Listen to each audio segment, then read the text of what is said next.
مہمانان گرامی، معزز حاضرین اور محترم خواتین، ہمارے کسی مقرر نے خواتین کو مخاطب اس لیے نہیں کیا کہ وہ یہاں نظر نہیں آتی ہیں، بلکہ ہمارے ہاں وہ مستورات میں شمار ہوتی ہیں، لہذا وہ دکھائی نہیں دیتی، وہ مستور۔ آج کے اجلاس میں جو تقاریر آپ نے بھی سنی، میں نے بھی سنی، بہت معلومات افزا۔ اس میں پاکستان کا پس منظر بھی، اس کا آغاز کہاں سے ہوا، کہاں سے چلا، کیسے پہنچا، پاکستان میں پھر سیاست اور خاص طور پر دستور سازی کے بہت سے پہلو جو ہے ابھی شامی صاحب نے آپ کے سامنے رکھے ہیں۔ مجھے ایک کمی محسوس ہوئی ہے، یہ تنظیم اسلامی کے تحت ایک سیمینار ہے اور قرآن آڈیٹوریم میں، اس میں ہم نے کہیں اس کائنات کی عظیم ترین قوت اللہ تعالیٰ کا رول کیا ہے اور اللہ تعالیٰ کی قدرت کیا ہے، اس کی طرف کوئی اشارہ نہیں کیا۔ اسباب و علل اور اس کے نتائج، کاز اینڈ ایفیکٹ، جو مادی دنیا میں چلتے ہیں، جو سارے جو میٹیریل ورلڈ ہے اس کے اساس ہے، اس پر تو ہم نے باتیں کی ہے۔ میری بات سب سے پہلے یہ ہوگی کہ آزادی کہتے کسے ہے؟ اسلام کے نزدیک آزادی کس کی ہے؟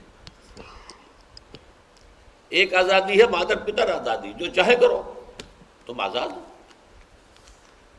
ہومو سیکشولیٹی اختیار کرو، تم آزاد ہو۔ فطرت کے خلاف جاؤ، تم آزاد ہو۔ اسلام کی آزادی اس کے بالکل برعکس ہے۔ اسلام کے نزدیک فرد کی آزادی وہ دولت، شہرت، شہوت، اقتدار، قوت، ان سب کی گرفت سے آزاد ہو کر صرف اللہ کا بندہ بنے تو وہ آزاد ہے، ورنہ آزاد نہیں ہے۔ حرص و ہوا کا غلام ہے، اپنی خواہش نفس کا غلام ہے، نفس امارہ کا غلام ہے۔ حضور کے فرمان کے مطابق عبد الدینار و عبد الدرہم ہے، تعس عبد الدینار و عبد الدرہم۔ اس اعتبار سے فرد کی آبادی بھی سے وہاں سے ہمیں چلنا چاہیے کہ اسلام کا تصور جو ہے وہ مادر پدر آزادی کا نہیں ہے۔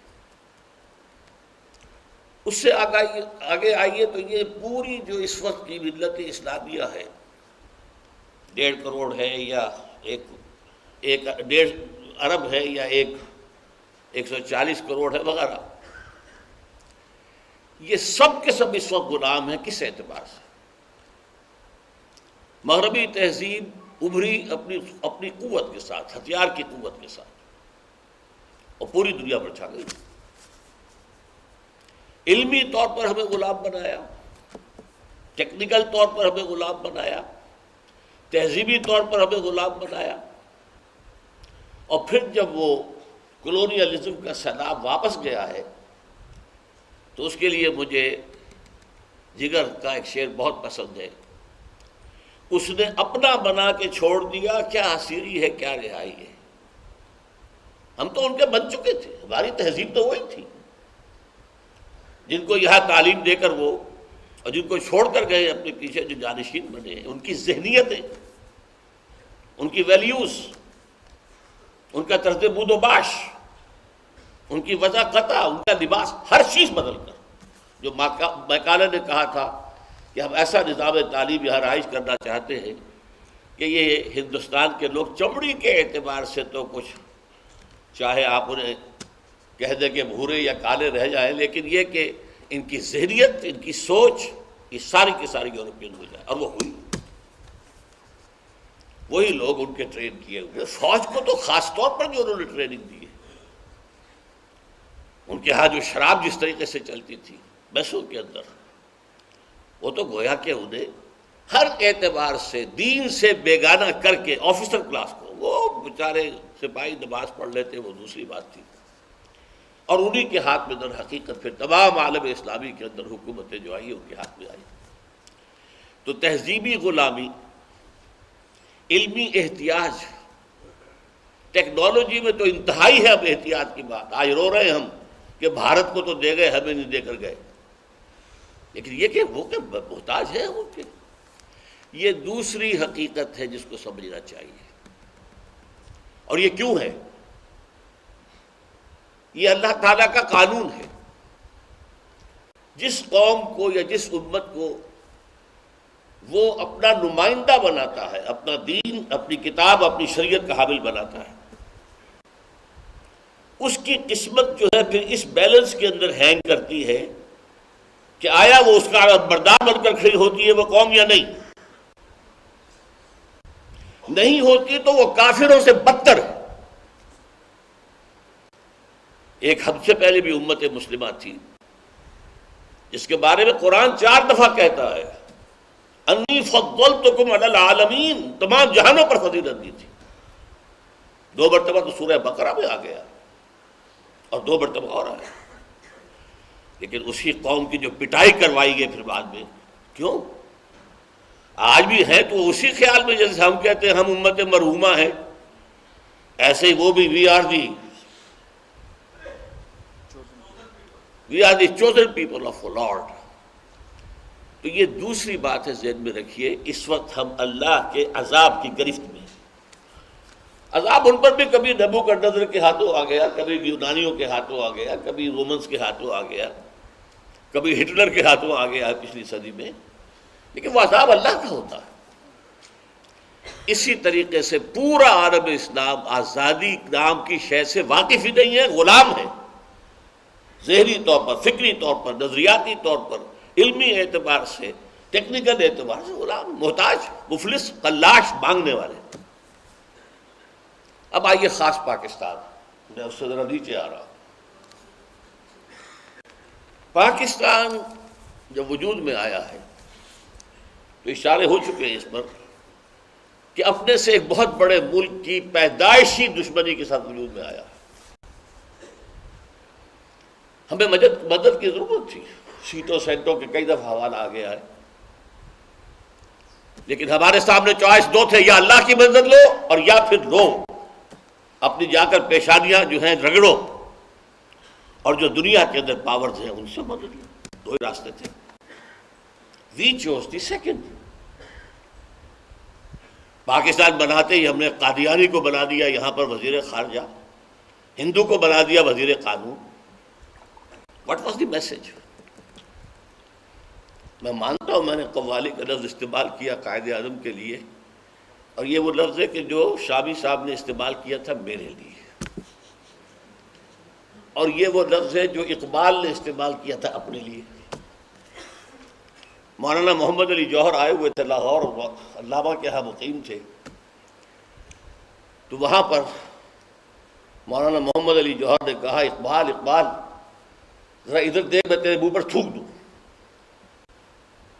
مجھے تیرے ایک شعر نے مسلمان کر دیا اور تو کافر کا کافر رہا. اس کی تائید کی ہے ان کے بیٹے جاوید اقبال صاحب نے بھی کہ یہ واقعہ ہوا اسی طرح ہوا. مجھے یہ سنایا تھا مولانا امین نصر اصلاحی صاحب نے.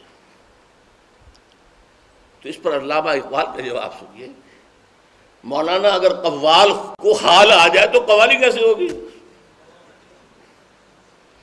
مطلب مراد یہ تھی میری کہ جس طریقے سے ڈاکٹر صفدر محمود صاحب نے کہا کوئی تقریر سن 37 کے بعد سے لے کر سن 47 تک نہیں ہے جس میں اسلام کا نام ہو، اور یہ نہ ہوتا تو کوئی امکان نہیں تھا کہ سن 46 کے الیکشن کے اندر مسلمانان ہند کی واحد نمائندہ جماعت قرار پاتی مسلم لیگ. مسلم لیگ کی حیثیت کیا تھی؟ بالکل صحیح کہا، وہ پارٹی نام کی شے تھی ہی نہیں کبھی. وہ تو ایک موومنٹ تھی، ایک مومنٹم اس نے گین کیا ایک خاص وقت میں، ایک خاص نعرے کے تحت.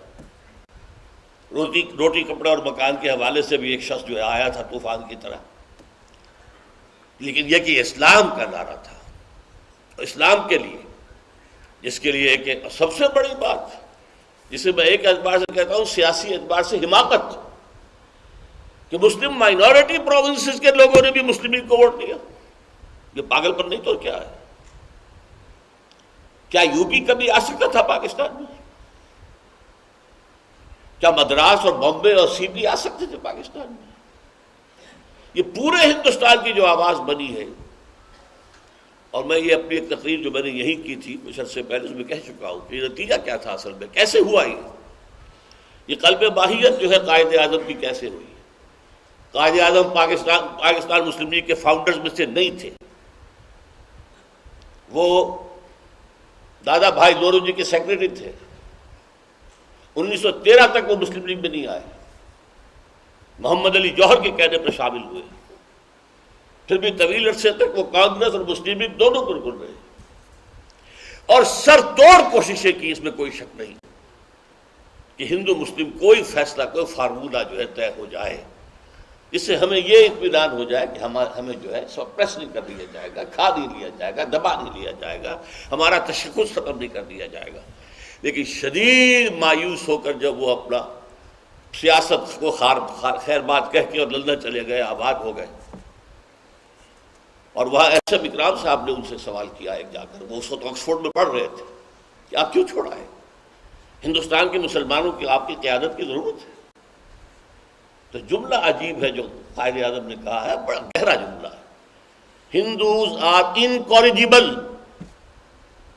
ہندو ناقابل اصلاح ہیں، اور مسلمانوں کا حال یہ ہے کہ ان کا کوئی لیڈر مجھ سے جو بات صبح کرتا ہے شام کو ڈپٹی کمشنر یا جو گورنر کو جا کے بتا دیتا۔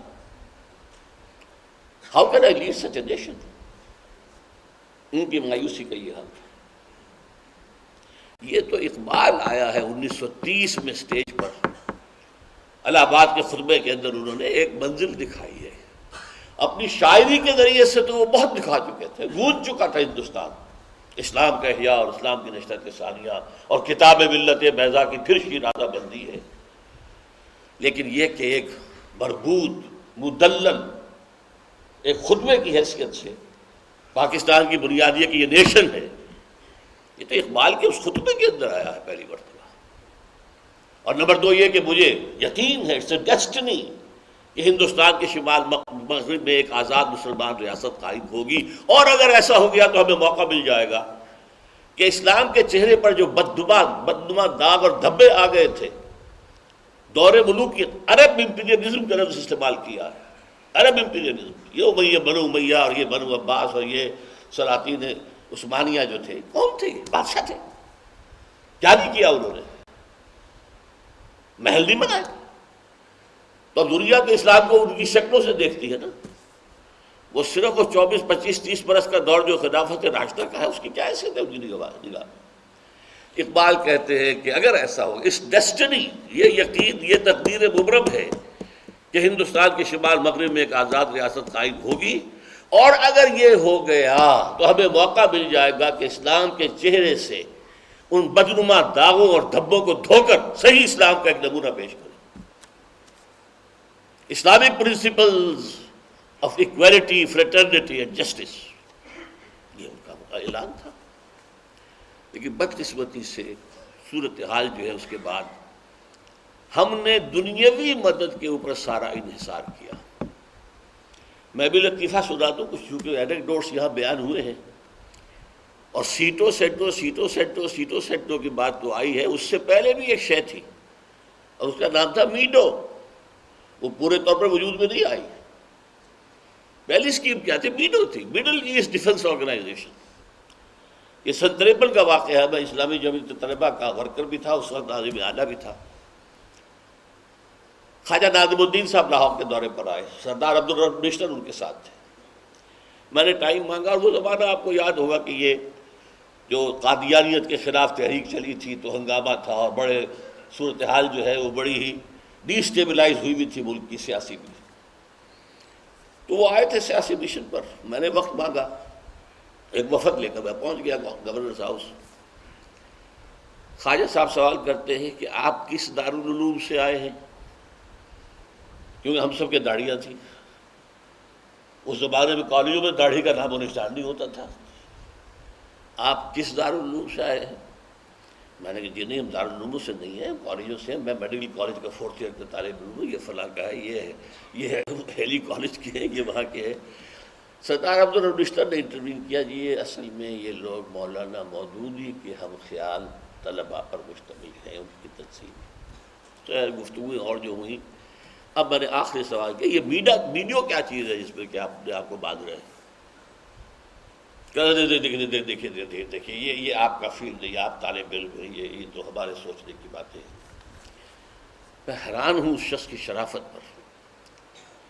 میں ذرا آج بھی اگر کوئی شوق نظر آتا ہوں تو پہلے اس سے بھی زیادہ تھا۔ میں نے کہا جناب آپ ہمیں باندھ کر چلتے بنیں گے، یہ ملک تو ہم نے سنبھالنا ہے بعد میں، ہمیں بتائیں۔ اور شرافت کا یہ اچھا فوراً اچھا 3 جملے ہیں اس کے جو پاکستان کی تاریخ ہے۔ پہلا جملہ، پنڈت جی تو نہیں چاہتے نا کہ پاکستان رہے، اور دیکھیں ہم اکیلے تو اس کا مقابلہ نہیں کر سکتے نا، ایک خاص انداز تھا ان کے پاس، تو ہمیں تو کہیں سے مدد چاہیے نا۔ ہم نے اس مدد کے حوالے سے، ٹھیک ہے ہمیں بھی فائدے ہوئے، سیبر جیٹس بھی ملے تھے اور یہ بھی ملا تھا اور پیٹنٹ ٹیکس ملے تھے وغیرہ وغیرہ، وہ صرف گندم ہی گندم نہیں ملی تھی۔ اگر وہ چیزیں ہمارے پاس نہ ہوتی اور بھارت کا جو اسلحہ ہے وہ ہم سے انفیریئر نہ ہوتا، بھاری بھاری ٹینک تھے ان کے، شرمن ٹینکس جو موو ہی کرتے تھے مشکل سے، کروٹ ہاتھی کی طرح دینا جو ہے مشکل، اور ہمارے پاس وہ ہلکے پیٹن ٹینکس تھے امریکہ کے دیے ہوئے، سیبر جیٹ تھا ان کے پاس کہاں تھے۔ بھارت پاکستان کو اس وقت بچانے میں آپ نے اچھا کیا، بات بتا دی ہے کہ جنگ تو شروع ہم نے کی تھی، لیکن یہ کہ تاریخ کا پروپیگنڈا کچھ اور ہو جاتا۔ بہرحال یہ 3 جملے ہیں، اس کے اوپر پاکستان کی اس کے بعد کی پوری تاریخ ہے۔ اب میں چونکہ وقت وہ بہت کم ہے،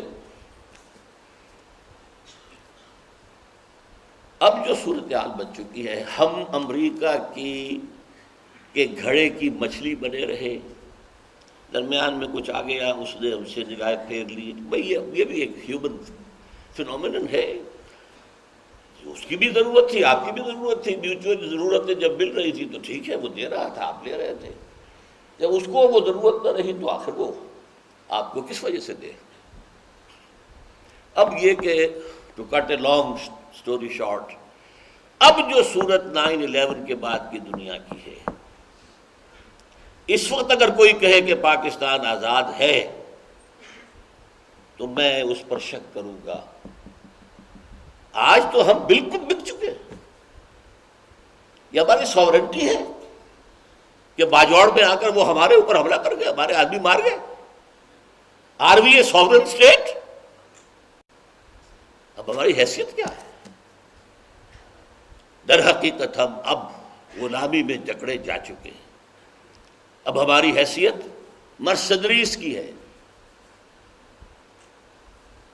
ہماری فوج جو ہے بہت اعلیٰ ہے، آپ نے کہہ دیا ہے کہ پوری بالکل یہ ملک جو ہے اس کا دفاع بہت مضبوط ہے۔ یہ کسی ایک جملے پر کہ نیوکس ہمارے کنٹرول میں دو، وی کانٹ ٹرسٹ یو، تمہارے یہاں تو فنڈامنٹلسٹ آ رہے ہیں، چڑھے آ رہے ہیں، اور تم اپنے ہاتھ سے ابھی تک جو ہے وزیرستان کو خالی نہیں کرا سکے، you are not capable of it. اور کیا صورتحال تھی اپنے امریکہ کے اس دورے کے بعد، جو امریکہ آیا تھا ابھی، کنڈولیزا نے کیا کہا تھا بھارت میں، کہاں بھارت کہاں پاکستان، صورتحال صحیح ہے، آپ اسے جھٹلا تو نہیں سکتے۔ میں کر رہا تھا کنڈولیزا رائس نے پچھلی مرتبہ جب وہ آئی تھی پاکستان بھی اور بھارت بھی، تو واپس جا کر کہا تھا کہ پاکستان کے مستقبل کا فیصلہ امریکہ اور بھارت مل کر کرے۔ یہ میں ان کی بات کر رہا ہوں، فیصلہ تو اللہ کرے گا، کسی کے باپ کے ہاتھ میں نہیں ہے کوئی فیصلہ، لیکن یہ ہے کہ سن تو صحیح جہاں میں ہے تیرا فسانہ کیا، اس کے حوالے سے یہ بات اب بہت مخدوش معاملہ ہے۔ میں ڈاکٹر صفدر محمود صاحب کا اولاً تو بہت ہی ممنون ہوں کہ میری خصوصی درخواست میں تشریف لائے ہیں۔ ایک میں نے کہا بتا آپ نے مجھ سے جھوٹ بولا تھا، یہ ذرا چکرائے، میں نے کہا آپ نے کہا تھا میں اسٹیج کا آدمی نہیں ہوں، آپ نے تو بڑی بھرپور تقریر کی ہے، بڑی جوشیلی تقریر کی ہے، اور میرا خیال ہے آج کے سیشن کی سب سے طویل تقریر تو آپ ہی کی تھی۔ بہرحال میں مانتا ہوں پاکستان کا وجود میں آنا مشیت ایزدی ہے اور تھا، لیکن اللہ کی مشیت جو ہے اس میں تبدیلی آ جایا کرتی ہے۔ سلطنت حضرت عثمان، حضرت سلیمان اور داؤد کی مشیت ایزدی سے وجود میں آئی تھی، لیکن برباد بھی ہو گئی۔ تم پیچھے ہٹو گے ہم بھی پیچھے ہٹ جائیں گے، ان وقت تم خود نہ یہ بائی لیٹرل ہے معاملہ، یونیلیٹرل نہیں ہے۔ اگر یہاں اب بھی کوئی موقع ہے تو اسلام کی طرف پیش رفت کا ہے۔ ہمارے سارے کالم نگار جو ہیں وہ جمہوریت، کوئی شخص جو ہے کوئی نہیں جو ہماری سب سے بڑا جو ہے معاملہ where we are falling short. بھئی ہماری قومیت کی بنیاد اس اقبال نے کہا تھا کہ وطن پر نہیں ہے، اسلام پر ہے۔ اسلام کو ہم نے یہاں نافذ نہیں کیا تو اب قومیت کہاں ہے؟ قوم ہے قرآن سے، قرآن رخصت، قوم گم۔ اکبر الہ-آبادی کا مسئلہ ہے، قوم تو گم ہو چکی، اب قومیتیں ہیں، نیشنلٹیز ہے، there is no one nation۔ میں نے ایک تقریر میں کہا تھا، جو ارشاد احمد قاری صاحب نے پھر مجھے کہا کہ آپ نے بڑی سخت بات کہہ دی، پاکستانی نیشنلزم کے نام سے کوئی شے نہ آج تک وجود میں آ سکی ہے، نہ قیامت تک آ سکتی ہے۔ یہ ہماری بیسک فلسفی کے خلاف ہے۔ ہم نے ٹیریٹوریل نیشنلزم کے خلاف جنگ لڑی ہے، متحدہ قومیت کو ہم نے اس کے اوپر لعنت بھیجی ہے۔ تو اب جو ٹیریٹوریل نیشنلزم جو ہے وہ یہاں کیسے آ جائے گا؟ اور مسلمان کے خمیر کے ساتھ اس کی کوئی مناسبت ہی نہیں۔ زمین اس کے نزدیک ایسی نہیں ہے، بھارت ماتا اصل شاید تو آئیڈیالوجی ہے، اللہ اس کے رسول کا معاملہ۔ تو میں یہ عرض کرنے پر مجبور ہوں کہ ٹائم از رننگ فاسٹ، بہت تیزی کے ساتھ جا رہا ہے، اور اللہ تعالیٰ جھوٹ دیتا ہے، ڈھیل دیتا ہے، موقع دیتا ہے۔ سن 71 کا سانحہ بھی اس کی ایک سزا تھی جو ہم پر آئی تھی، پیٹھ پر ہمارے کوڑا پڑا تھا، 93,000 ہمارا قیدی ہوا تھا اسی ہندو کا، جس پر ہم نے کہیں 800 برس کہیں 1000 برس حکومت کی تھی۔ کیا حال ہوا تھا ہمارا؟ بس پاکستان والوں کو زیادہ محسوس نہیں ہوا، اور یہ کہ وہی سزا دوبارہ بھی آ سکتے۔ اذ عدتم عدنا، ہم نے سن 71 تک جتنا جہاں ہم کھڑے تھے اسلام کے نفاذ کے اعتبار سے، اب اس سے کچھ پیچھے ہی جا رہے ہیں۔ اور شابی صاحب کا یہ کہنا کہ اب آپ کے اوپر جو قیمت آ رہی ہے وہ یہ ہے کہ سماجی اور تعلیمی، یہ دونوں چیزیں جو ہے یہ تو یہاں سے اور بھی جڑ کو، اسلام کو جڑوں سے کھینچ کر گراس روٹ لیول سے نکالنے کے لیے سازش ہو رہی ہے۔ اور یہ ایک بہت بڑے عالمی پروگرام کا، زائدزم کا پروگرام ہے اصل میں، جس کو لے کر چل رہا ہے امریکہ۔ لیکن مجھے آج بھی، میں عرض کر دوں آپ سے، آج بھی میں 100% پاکستانی ہوں، اس اعتبار سے کہ میں پاکستان کی تحریک کو 100% درست سمجھتا ہوں، اس کے وجود میں آنے کو معجزہ، میری کتاب کا باب ہے قیام پاکستان ایک معجزہ، پھر اسی میں ایک باب ہے قائد اعظم کی معجزادہ شخصیت، یہ معجزے تھے۔ اب بھی کہیں معجزے ہی کے انتظار میں ہم بیٹھے رہے تو بات اور ہے، لیکن اگر توبہ کریں اللہ کے جناب میں، اور اس میں ہم سب کے سب اس کے اندر ذمہ دار ہیں، کوئی زیادہ کوئی کم، کسی کا حصہ زیادہ ہے کسی کا کم ہے، بری کوئی ایک شخص بھی نہیں۔ اس اسلام کی طرف اگر پیش رفت نہیں ہوگی تو یہ ملک، مجھے اندیشہ ہے، مجھے خوف ہے کہ نہیں رہے گا، تمہاری داستان تک بھی نہ ہوگی داستان۔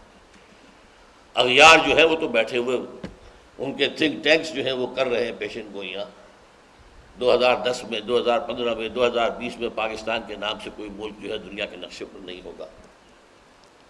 بہرحال یہ ہے، ان کی باتیں ہیں، اللہ چاہے گا تو ہو جائے گا، لیکن اس کے لیے توبہ، انڈیویجول لیول پر توبہ اور ریاستی سطح پر توبہ، جس کا پہلا قدم یہ ہے کہ یہ دستور ہمارا جو منافقت کا پلندہ ہے، اس میں سے منافقت نکال دی جائے۔ قرارداد مقاصد صرف ایک دفعہ کافی ہے اس دستور کو اسلامی بنانے کے لیے، بشرطے کہ اس کے ساتھ ایڈ کر دیا جائے کہ it will take precedence over the whole of the constitution, ورنہ تو پھر وہ ایک دفعہ ہے۔ دسیہ نذیر شاہ صاحب نے جو فیصلہ کر دیا تھا وہ پورے دستور کو تو گورن نہیں کر سکتے۔ دفعہ 227 ہے، کروڑوں روپیہ جو ہے خرچ کیا گیا ہے آئیڈیالوجی کونسل پر، کروڑوں، انہوں نے بہت کام کیا ہے، لیکن وہ ان کے جو رپورٹیں ہیں وزارت قانون، وزارت مالیات وغیرہ وغیرہ میں، وزارت داخلہ میں جا کے ڈمپ ہو گئی۔ آج تک کسی ایک رپورٹ پر کوئی ڈسکشن، کوئی بحث، اس کی بنیاد پر کوئی لیجسلیشن بنا، کچھ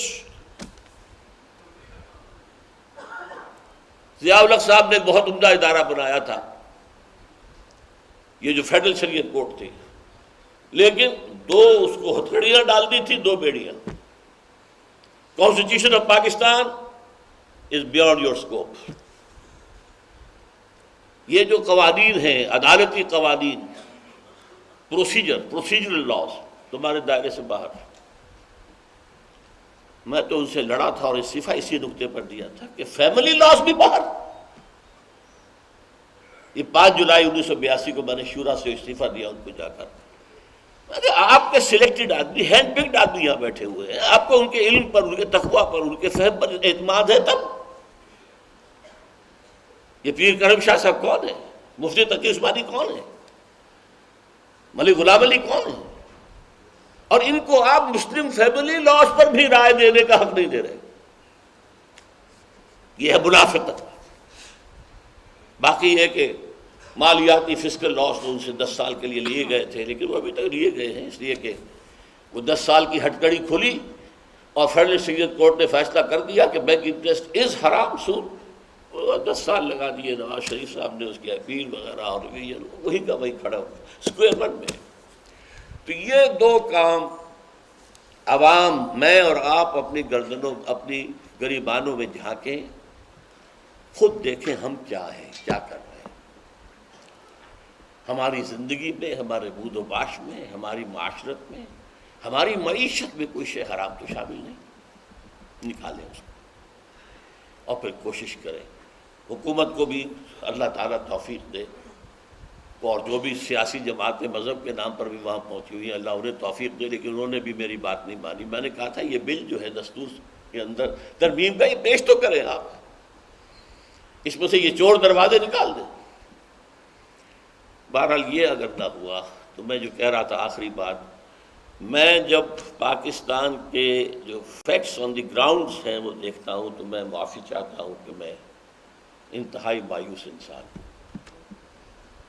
اس کا کوئی مستقبل نہیں. اللہ کا عذاب آیا کہ آیا. لیکن جب میں، جیسے کہ صدر محمود صاحب نے کہا، 400 برس کی خاص طور پر تاریخ میرے سامنے ہے انڈیا کی. نبوت کے ختم ہونے کے بعد سب سے بڑا عہدہ دینی جو ہے وہ مجددین کا ہے. 1000 برس تک سارے مجدد جو ہیں عالم عرب میں آئے. دوسرا 1000 شروع ہوا مجدد الف ثانی ہندوستان میں، شاہ ولی اللہ ہندوستان میں، سید احمد بریلوی ہندوستان میں، شیخ النصیر مالٹا ہندوستان میں. یہ کیا ہے؟ یہ شفٹ کچھ ہے. خلافت کو ختم کرنے کے لیے تحریک اٹھی، چل رہی تھی کانسپیریسی، تو تحریک اٹھی ہے تو ہندوستان میں، اور تو کہیں بھی نہیں اٹھی. اور تحریک ایسی اٹھی کہ گاندھی کو شریک ہونا پڑا. کہاں گاندھی، کہاں خلافت، کوئی سروکار ہی نہیں. پھر یہ کہ 14 اگست کو جو جمعے کا دن تھا اور جس کی شب جو تھی وہ لیلۃ القدر تھی. یہ ہے، میں نے اپنی کتاب کے اندر تفصیل سے لکھا ہے. لیکن یہ نہیں ہے کہ تم جو چاہو کرتے رہو، جدھر چاہو جاؤ. نہیں، اللہ کی پکڑ بھی آتی ہے. لکل امت اجل، ہر قوم کو ایک خاص مدت تک کے لیے مہلت دی جاتی ہے. اس کے بعد جو ہے وہ تختہ نیچے سے کھینچ لیا جاتا ہے. اللہ تعالی ہمیں پاکستان کو ایک اسلامی ریاست بنانے کی جد و جہد میں عملاً شریک ہونے کی توفیق دے.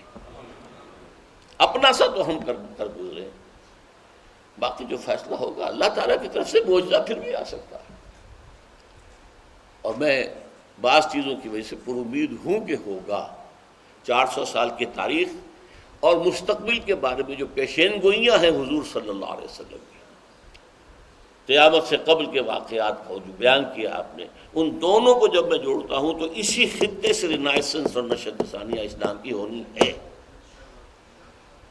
اور اس میں ایک امکان یہ بھی ہے، اکرم ذکی صاحب چلے گئے، شامی صاحب کے رسالے میں انہوں نے ایک انٹرویو میں یہ بات کہی تھی، لکھ کر رکھ لو کہ ان قریب بھارت پاکستان پر ایک بہت بڑا حملہ کرے گا. اب ظاہر بات ہے وہ بہت بڑے اور بہت اونچے درجے کے بیوروکریٹ، پھر وہ اس کے بعد جو ہے وہ سیاستدان بھی بن گئے. ٹیکنوکریٹ بھی رہے، اور وہ جو ہمارے ہاں ٹریک 2 پالیسی کہلائی جاتی ہے نیگوسیشن، اس کے اندر بھی رول پلے کیا ہے. تو ہی از اے نالجیبل پرسن. بہرحال لیکن اس کے باوجود میں سمجھتا ہوں کہ اگر یہ ہو گیا تو اللہ تعالیٰ ہماری دستگیری فرمائے گا، ورنہ اللہ تعالیٰ کی اس سزا اور عذاب کے ہم مستحق ہوں گے اور اس پر ہم کوئی شکوہ نہیں کر سکیں گے. اقول قولی ھذا واستغفر اللہ لی ولکم ولسائر المسلمین